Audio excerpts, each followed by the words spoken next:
প্রতিদিন আপনি যে তাজা মাছ আর বোতলের পানি খাচ্ছেন তা কি নিরাপদ? আন্তর্জাতিক চিকিৎসা সাময়িকী দ্য ল্যান্সেট এবং the new England journal of মেডিসিনের গবেষণা দিচ্ছে মারাত্মক সতর্কবার্তা। অজান্তেই প্রতিদিন শরীরে ঢুকছে অদৃশ্য বিষ মাইক্রোপ্লাস্টিক, যা রক্তনালীতে জমে স্ট্রোক ও হার্ট অ্যাটাকের ঝুঁকি বাড়িয়ে দিচ্ছে 4 গুণ পর্যন্ত। কিভাবে শরীরে তৈরি হচ্ছে এই মারণ ব্যাধি? দেখতে 5 মিলিমিটারের চেয়েও ছোট বা তিলের দানার মতো, কিন্তু এর ভয়াবহতা অকল্পনীয়। পানির বোতল বা পলিথিন রোদে জলে ভেঙে তৈরি হয় এই মাইক্রোপ্লাস্টিক। নদী থেকে সাগরে ছড়িয়ে পড়া এই প্লাস্টিক খাচ্ছে সামুদ্রিক মাছ, আর সেই মাছ পানীয় জল ও লবণের মাধ্যমে এই বিষাক্ত কণা সোজা চলে আসছে খাওয়ার পাতে।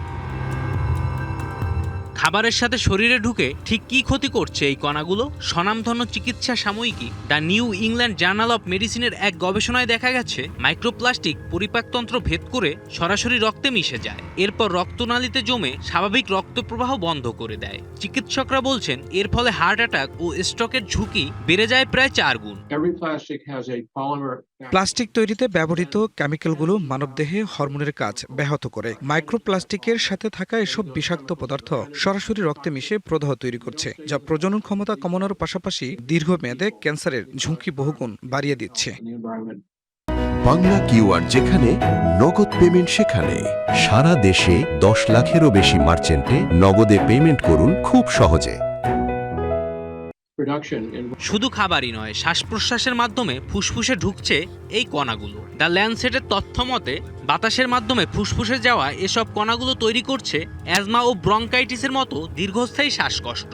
এমনকি মস্তিষ্কের সুরক্ষা বলয় ভেদ করে এই কণাগুলো স্নায়ুবিক রোগেরও কারণ হতে পারে। গবেষণায় দেখা গেছে মানুষ প্রতি সপ্তাহে গড়ে যে পরিমাণ মাইক্রোপ্লাস্টিক গ্রহণ করে তা দিয়ে একটি আস্ত প্লাস্টিকের ক্রেডিট কার্ড বানিয়ে ফেলা সম্ভব। চিকিৎসা বিজ্ঞানীরা স্পষ্ট জানিয়ে দিয়েছেন এটি আর কেবল পরিবেশের সমস্যা নয়, অস্তিত্বের সংকট। এখনই একবার ব্যবহারযোগ্য প্লাস্টিক বর্জন না করলে সামনের দিনগুলোতে চিকিৎসা বিজ্ঞানকেও বড় মাশুল গুনতে হবে। জয় রায়, ডিবিসি নিউজ ডেস্ক।